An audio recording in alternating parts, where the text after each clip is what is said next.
Okay, the income statement. This is a big one. This one covers a lot of ground.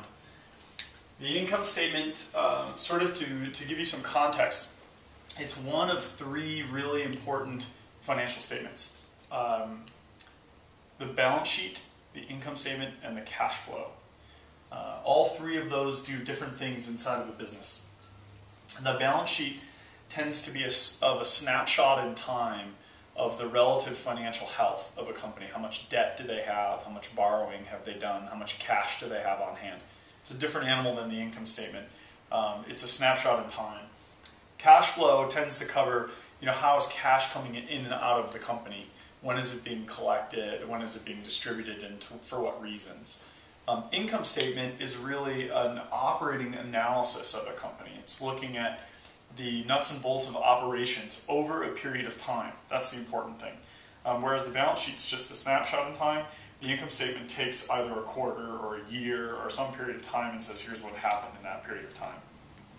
And it tends to deal with two big things, revenue and expenses. Those are the two big subject matters that income statement will cover. So if you want to know what money's coming in and from where, not cash, mind you, but where the company is recognizing revenue, and that's a big difference, and what are they spending it on? Selling expenses, cost of goods sold, operating expenses, where's that money being spent? That's what the income statement looks at. So super important financial statement for any company, and getting to know the terms on the income statement and how they're used is really important, because when you talk to other people about your company, or when other people want to know about your company, investors, anyone who's interested, this sort of is a common language that people use. So you'll also hear old-timers call it P&L, the profit and loss statement. So P&L is the same thing as income statement. So normally you'll see these things on a quarterly basis or an annual basis, and it depends whether it's a public or a private company. Public companies are, of course, required by law to file income statements with the SEC. So you can go to Yahoo Finance or any finance website and look up income statements for public companies. Private companies are not forced to file income statements publicly, so they may be loath to share that information with you. Generally, though, from a startup's perspective, when you're creating documents as projections to show investors and what have you, income statement is something you're going to want to include in that process. It just shows where you're spending your money and where revenue is coming in and when, over what period of time. So for measures of profitability, there are 4 measures of profitability that we'll talk about: gross, operating, pre-tax, and after-tax. And the income statement will tell you all of those things. Where are you profitable, where are you doing well, and where are you not? These are a list of components that the income statement is used to figure out all kinds of financial terms and components. And this is a list. There are videos for every one of these. But things like cost of goods sold and selling and general administrative expenses, gross margin, EBITDA, EBIT, net income, all those things are figured from the income statement. So let's look at our little mock income statement here. For Hasselhoff Motors, Hasselhoff decides to buy a couple of car dealerships and is selling red convertibles. So how did they do? Let's look at their income statement for 2009 and 2010. And I'm going to do 2009 in green as a good year, 2010 in red as a bad year, so you guys can understand what a good and bad income statement might look like. So you'll notice we've got net sales, cost of goods sold, on down the line. Sales, revenue, top line, that's what they refer to it as, and net income, profit, bottom line. That's why, because that's how it appears on the income statement. So let's look at 2009, net sales and revenue. Hasselhoff Motors does really well and does $10 million in revenue. Cost of goods sold. There's another video on this, but cost of goods sold is essentially how much did it cost for him to build those cars, the steel, the rubber, what have you.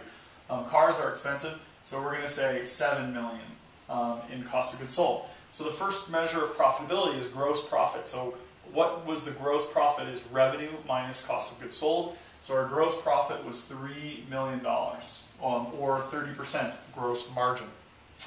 So that's the first measure. And then we take in operating expenses. So he had to have a dealership, and he had to have salesmen, and he had to pay electricity and heat. So let's say his operating expenses were $1 million. That leaves him with an operating income, which is gross profit minus operating expenses. So his operating income was still $2 million. So that's pretty good. He's got an operating profit of $2 million. And then does he have any other income? In this case, no, he doesn't. Does he have interest expenses? He didn't borrow any money this year because he did really well. So he's got none of that. So earnings before taxes are $2 million. So again, he's doing pretty well. So he's got to pay taxes on $2 million. So if he's a 35% tax bracket, that puts him at 700 grand. So he's going to pay 700,000 in taxes, and that leaves him, if you subtract taxes from pre-tax income, that leaves him with a net profit, or what they call net income, which is really just his profit at the end of the day, of $1.3 million. So if someone asks you, hey, how'd you do last year? Hasselhoff Motors might say, oh, we did pretty well. We did 10 million in revenue. And that tells you a little bit. Okay, they sold 10 million. It doesn't tell you that much. And if you said, well, what was your gross profit or your gross margin? He would look at this and say, if he was left with 3 million after cost of goods sold, he'd say, we did about a 30% gross margin. That's okay. That means that minus the cost of your cars themselves, you ended up with about 30 cents on the dollar to operate your company. And then if you said, well, what was your operating profit? He said, 2 million. Oh, wow, great. You ran a really good business, an efficient business, that you only had to pay $1 million in operating expenses. And then if you said, well, did you have any gross profit or net income, or were you profitable? He said, yeah. He said, well, what was your net income? Oh, it was 1.3 million. So that is 13% on 10 million. So he would have been profitable here. He would have had a 13% profit margin. Pretty good for a car company. For a software company, that might be crappy, but for a car company, that's great. So now let's look at a crappy year. Hopefully you guys are getting the hang of what the income statement tells you. So you can look through all these numbers and figure out where he's good and where he's bad. Well, now let's have a crappy year here. So in 2010, he still sells 10 million. By the way, we're using this as a diagnosis tool, which is what you're going to see for what's going wrong with this company this year. So in 2010, he does 10 million in revenue. His cost of goods sold prices for steel and stuff went up. So it cost him 8 million to make the cars this year. And so his gross profit this year, his gross profit this year was 2 million. Okay, and that's okay. Again, gross margin of 20%. So far, okay. If he has the same operating expenses this year, then he's going to end up with less profit, but he'll still have an operating profit and operating income. So this year, however, bad news. Wages went way up. It was a really competitive market. His lease doubled in price. He ended up having to pay $2 million in operating expenses. It cost him twice as much to run his company this year. So now things aren't looking so good. His operating income, his gross profit minus operating expenses, he's already at zero. So this is bad news, right? He's already just barely breaking even, and he hasn't figured in any of these other things. Well, so Hasselhoff decided to sell one of his properties this year. So he's going to get $500,000 from selling one of his properties. But he had to borrow money to pay payroll because he could see this coming. So his interest expense was $300,000 just to kind of keep covering his costs. So did he have any earnings before taxes? Let's see. Luckily he had $500,000 of income from selling his property, but he spent $300,000 of that on